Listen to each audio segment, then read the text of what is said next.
اللہم صلی علی محمد وعلی آل محمد کما تحب و ترضی۔ رحمت عالم صلی اللہ علیہ وسلم جو ایک داعی بھی تھے، ایک مبلغ بھی تھے، ایک مدرس بھی تھے اور ایک مجاہد بھی تھے۔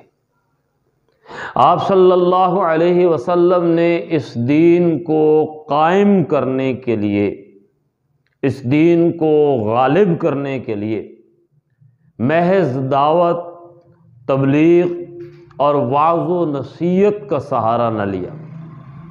آپ جب مدینہ تشریف لے گئے تو اس کے بعد آپ نے جہاد فی سبیل اللہ کا آغاز کیا۔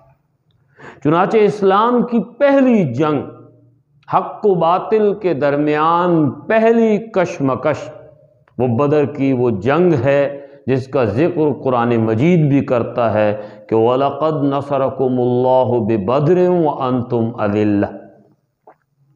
یہ وہ جنگ ہے کہ جس جنگ نے دودھ کا دودھ اور پانی کا پانی کر دیا۔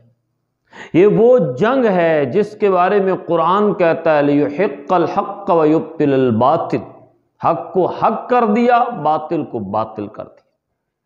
اس جنگ کے اندر ایک عجیب منظر تھا کہ رحمت عالم صلی اللہ علیہ وآلہ وسلم مہاجر صحابہ اور انصار صحابہ کی مجلس میں کھڑے ہیں اور آپ کہتے ہیں کہ اے میرے صحابہ، 1000 کا لشکر مشرکین کا، کفر کا، شیطانی لشکر اپنے تمام وسائل کے ساتھ میدان میں آ چکا ہے۔ اس کے مد مقابل ہم 313 ہیں۔ ہمارے پاس اسلحہ نہیں ہے، ہمارے پاس وسائل نہیں ہیں، ہم افرادی قوت سے محروم ہیں سوائے 313 کے۔ ذرا مجھے بتاؤ، کیا مقابلہ کرنا چاہیے؟ کیا ان سے جنگ لڑنی چاہیے؟ وہ جو ہمیشہ صف اول میں رہتا ہے، سب سے پہلے وہ کھڑا ہوا جناب صدیق اکبر رضی اللہ تعالی عنہ۔ بڑے جوش سے تقریر کی، بڑے ولولے سے بات کی کہ یا رسول اللہ جنگ لڑنی ہے۔ پھر فاروق اعظم نے تقریر کی، لیکن نبی صلی اللہ علیہ وسلم اس انتظار میں تھے کہ انصار صحابہ میں سے کوئی کھڑا ہو اور وہ بات کرے۔ پھر ایک انصاری صحابی کھڑے ہوتے ہیں اور وہ کہتے ہیں یا رسول اللہ صلی اللہ علیہ وسلم، آپ اس انتظار میں ہیں کہ ہم کیا جواب دیتے ہیں؟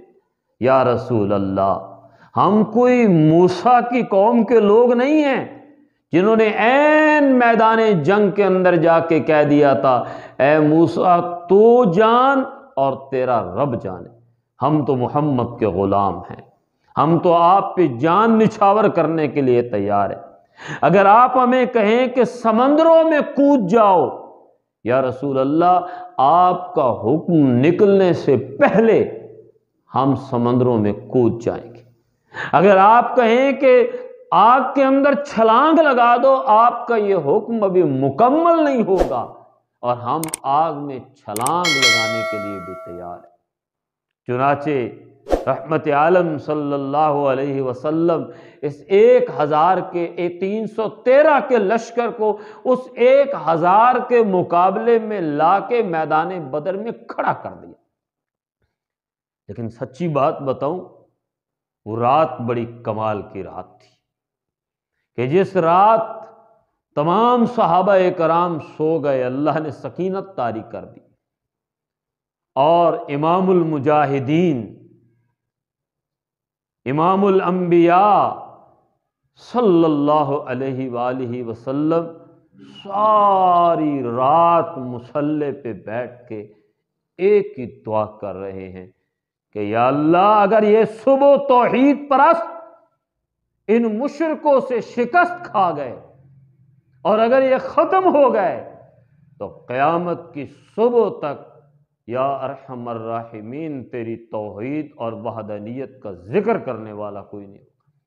میں نے بڑی محنت کی ہے ان بھوکوں پیاسوں پر، اور یہ 313 جو کئی مہینے سے بھوکے ہیں اور پیاسے ہیں، یا اللہ یہ میدان میں لے کے آیا ہوں، اب تو جان اور تیرا کام جانے۔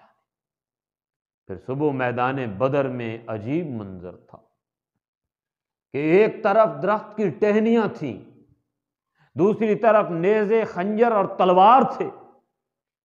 صحابہ کرام درخت کی ٹہنی کو اٹھاتے، کافر کی گردن کے قریب کرتے، گردن علیحدہ ہو جاتی۔